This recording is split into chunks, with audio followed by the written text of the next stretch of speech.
tubashimiye kuba muri kutwumva mwese uko muteraniye ahangaha mumaze kumenya yuko Dani na Serafine bafite ubukwe mwahise mukugorora imyenda yanyu bamwe bakodesha imikenyero baza biryoheje turaza duhurira hano turarya turanywa turabyina duserebura uyu munsi bisa naho uyu munsi ari umunsi twiteguye kuva kera ndetse kandi tubitegurana ubushishozi ku buryo nta muntu numwe wagombaga gukererwa n'uwakererewe byashoboka ko byaba ari ku mpamvu z'imodoka abana bacu bagize igitekerezo gikomeye kandi cy'ubutwari cyo kutwicaza niyo mpamvu ngira ngo baze mu bashimire mu amashyi menshi cyane n'impundu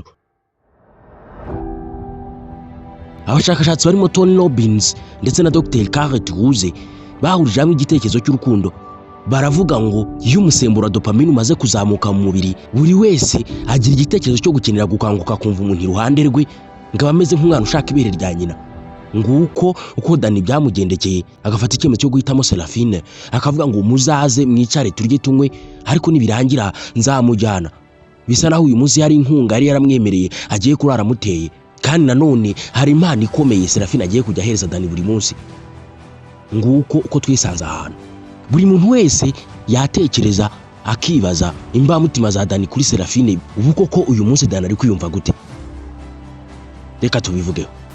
Dear love, today is a very special day in my life. Uyu munsi si umunsi usanzwe, ni umunsi Imana yateganyije ngo iduhuze iduhindure umwe. Ndagushimira kuba waranyemereye, kuba warampisemo mu bandi bose. You are not just my choice, you are my blessing from God. Ndagukunda si ukuri mwiza gusa, ahubwo ni uko umutima wawe wuzuye urukundo, kwihangana no gupfura. I promise to love you, to respect you, and to stand with you in every situation. Mu bibi no mu byiza tuzahorana. Uyu munsi ndavuga imbere y'abantu bose ko uhisemo kuba umugore wanjye, inshuti yanjye, umufasha wanjye ubuzima bwose. I will support your dreams, I will protect your hearts, and I will work with you every single day of my life.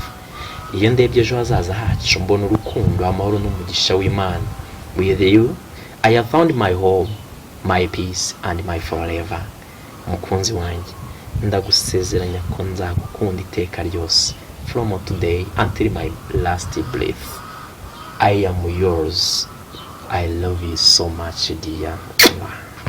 Muzabana karamata tubifirije urugo ruhire ishya n'ihirwe mu rugo rwanyu bihahore amahoro n'imigisha bikomeze kubabaho muzabyara abahungu n'abakobwa aha hantu twahagira umugisha none ubu mu byubahiro byawe aho wicaye hose ntabwo wahuza ibiganza tugashimira umugisha Imana itugabiye